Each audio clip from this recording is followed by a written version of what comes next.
Hello बच्चों, चलिए देखते हैं ये प्रश्न। मान लीजिए कि A बराबर एक समुच्चय है जिसके अवयव है 1 2 और B बराबर 3 4 अवयवों का एक समुच्चय है। A क्रॉस B लिखिए और A क्रॉस B में कितने उपसमुच्चय होंगे उनकी सूची बनाइए।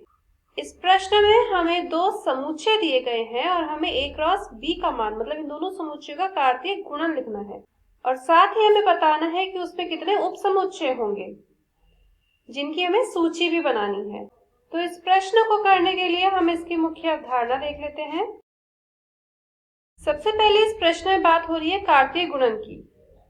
तो कार्तीय गुणन क्या होता है? माना हमें कोई एक समुच्चय A दे रखा हो जिसके अवयव हो AB और समुच्चय B दे रखा हो जिसके अवयव हो CD और हमें इनका करना हो कार्तीय गुणन। तो हम क्या करेंगे?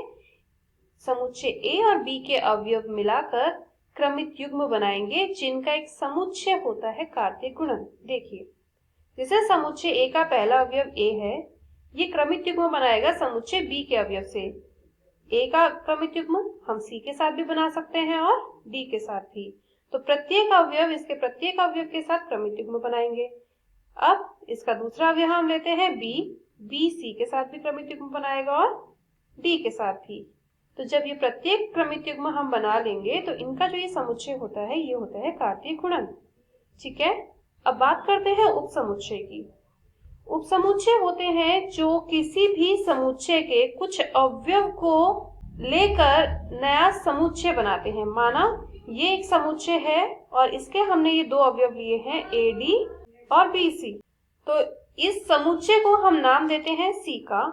तो ये जो समुच्चय C बना है ये उपसमुच्चय कहलाएगा A क्रॉस B का। ठीक है, तो इस प्रकार के कितने उपसमुच्चय यहाँ पे बन सकते हैं हमें उसके बारे में यहाँ पे बात करनी है। तो चलिए अब अपने प्रश्न पर आते हैं। यहाँ पे हमें समुच्चय A बराबर दिया है 1, 2 के और समुच्चय B बराबर दिया है 3, 4 के। तो सबसे पहले हम निकालते हैं A क्रॉस B का मान जो बराबर होगा 1 2 क्रॉस 3 4 के। ठीक है, तो इसके लिए हम इसमें क्रमित युग्म बनाएंगे। 1 का क्रमित युग्म बनेगा 3 के साथ और 4 के साथ, फिर 2 का क्रमित युग्म बनेगा 3 के साथ और 4 के साथ। तो ये हमें मान मिला है A क्रॉस B का। इस प्रश्न का पहला भाग हमारा हो गया है, A क्रॉस B लिखना था। अब A क्रॉस B में कितने उपसमुच्चय होंगे? देखिए, कभी भी जब हमें बताना हो कि किसी समुच्चय के कितने उपसमुच्चय बन सकते हैं, उसके लिए हमें जानकारी होनी चाहिए कि उस समुच्चय में कितने अवयव हैं। तो यहाँ पे A क्रॉस B में अवयवों की संख्या है 4। तो इसमें बनने वाले उपसमुच्चय की संख्या बराबर होगी 2 की घात n के। मतलब यहाँ पे 4 अवयव हैं, तो यहाँ पे इसके उपसमुच्चय की संख्या होगी 2 की घात 4 मतलब 16। यहाँ पे कुल 16 उपसमुच्चय बन सकते हैं। तो अब हम यहाँ पे इसकी सूची बनाते हैं कि इसके उपसमुच्चय कौन कौन से हो सकते हैं। देखिए, हमेशा एक रिक्त समुच्चय प्रत्येक समुच्चय का उपसमुच्चय होता है और एक वो समुच्चय स्वयं हर एक समुच्चय अपने समुच्चय का उपसमुच्चय होता है। तो यहाँ पे हम इस वाले समुच्चय को भी लिख सकते हैं। अब हम इसके एक एक अवयव लेके इसका अलग अलग समुच्चय बना सकते हैं। जैसे पहला अवयव, ये दूसरा अवयव, ये तीसरा अवयव और ये चौथा अवयव। इसी प्रकार हम इसके दो दो अवयव लेके भी उपसमुच्चय बना सकते हैं। जैसे 1 3 1 4, 1 3 2 3 1 3 2 4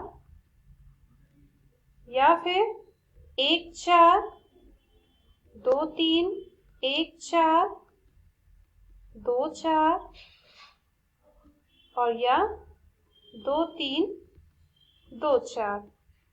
तो यहाँ पे हमने सभी को एक एक बार ले लिया है, मतलब दो दो अवयवों के ये समुच्चय बना दिए हैं। अब हम 3 3 अवयवों के समुच्चय बना सकते हैं। जैसे कि पहले 3 एक साथ ले लिए, 1 3 1 4 2 3 और